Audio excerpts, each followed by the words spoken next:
švies.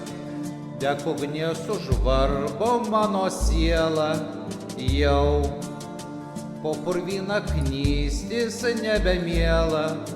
O, keisti jausmai man pilvą raižo taip giliai, turbūt tai bulvės ar sušalę obuoliai. Svaja paršelio paprasta kaip ir žmogaus, laimingas tas, kuris prie lovio prisiglaus.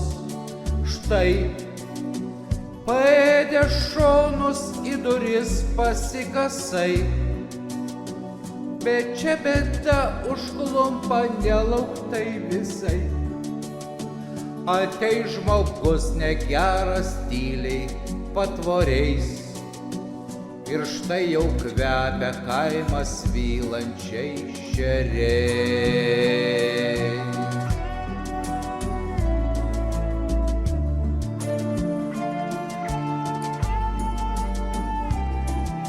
Va, štai tokia dalia Paršelio kaime.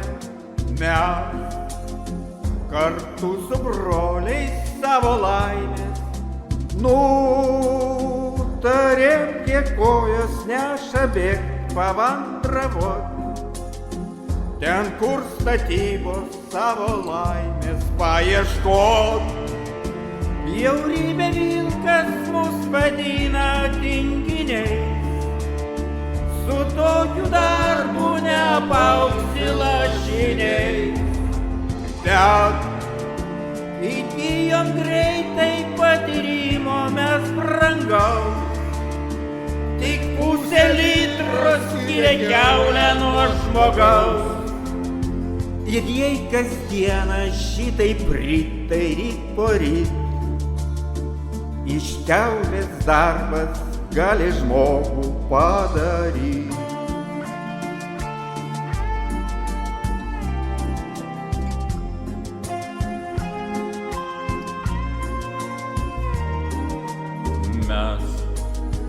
Mes dabar ne paršai, neraliuoti. Mes dabar knysliai kvalifikuoti.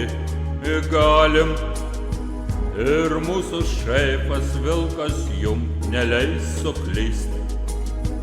Kvalifikuotai galim rausti, grauti ir klysti. Nepykit ponai ant paršelio jūs labai, jeigu vidužemį atsidarys langai.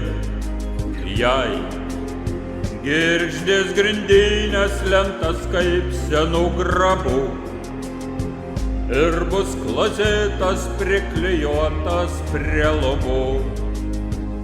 Jei stogas bėgs ir dings šviesa tamsiom naktim, juk į pasaulį žiūrim kiaulės mes akim.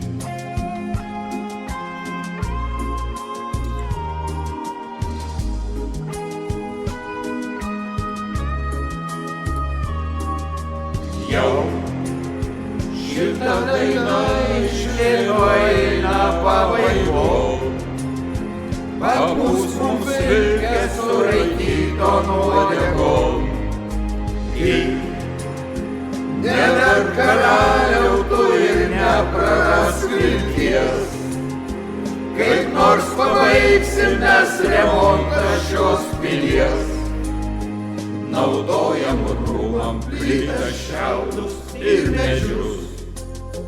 Jeigu neplosit, tai gal šiemet nesugrius.